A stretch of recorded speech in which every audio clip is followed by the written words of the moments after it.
I'm a little less nervous now that all those cameras are gone, but here we go, everybody. There's still a camera right there.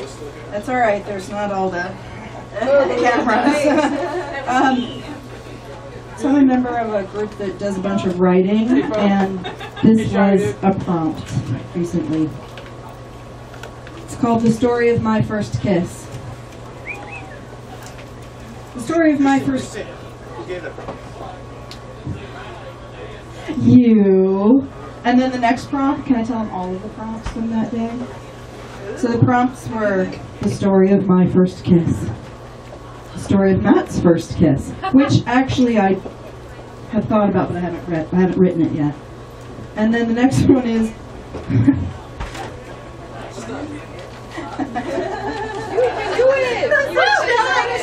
so shy. It says, "Holy shit, is that Cantwell?" And then the next one, and then I wrote, "He makes me nervous." Yeah, a little bit. And then I wrote something about this next one, which was, I was urinating at Carla and Louie's bathroom, reading the clever shower curtain. The strangest thing happened. But I'm not sure I'm going to tell you what happened. You have to see the shower. Tell us! Well, the shower curtain, you have to see it. It's got words and it's interesting and you read it when you're in there, but it's all wavy, so it gets a little weird sometimes. But I'm going to stop with the prompts now, okay? And I'm just going to go because I'm nervous. The story of my first kiss is nearly lost in the darkness of my mind.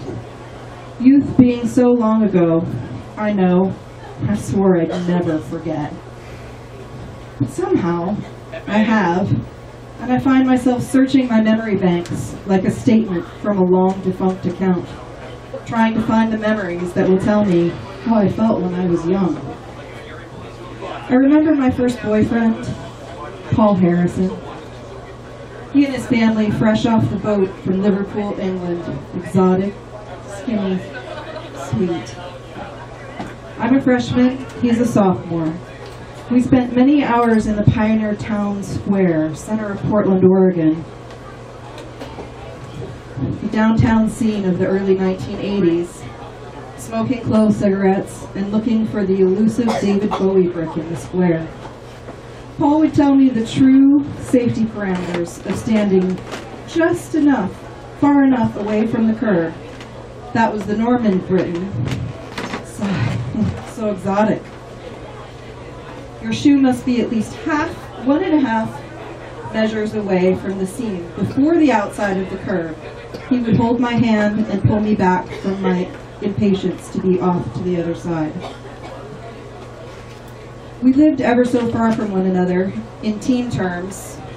Teens without cars, gas money, insurance, but the bus. And 2 hours of patience would do the trick. I remember maybe even better than the first kiss, the first afternoon of sweet groping. It was late August in Portland, and it was my day to make the trek across town. From the southwest curves of Terwilliger to the flat, long avenues of the east side near the airport. The hot August sooted bus was my ride to sweetness. Crossing the Willamette, the 5-mile stretch of shimmering tarmac was dotted with red, green, and amber spots. Small moving figures walking close to the buildings, for whatever shade they could offer, looked like tiny giants in the distance. The avenue shimmered. Paul met me at the bus stop, and we walked back to his parents' apartment, hand in hand, clams so sweaty our hands slipped as we tried to hold one another close. No matter. Close. What was close to two teens with old-fashioned ideals? British ideals? Basque ideals.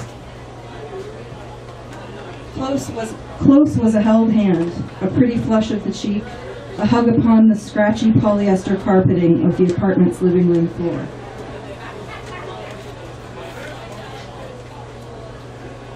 It was one of the hottest days in memory in Portland weather history, and I wore the most beautiful sweater. It was aqua, off the shoulder, and it was knit from mohair.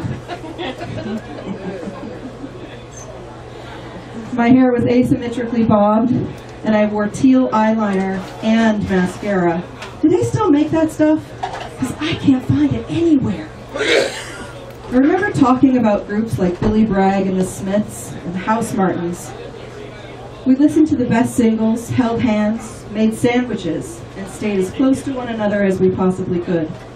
But neither of us had the courage to make the move that would bring our lips together on this simmering day.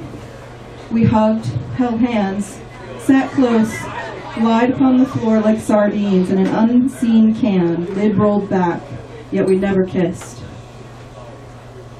That day was the last time we would see one another in our long-distance romance. End of a courtship, but not our friendship.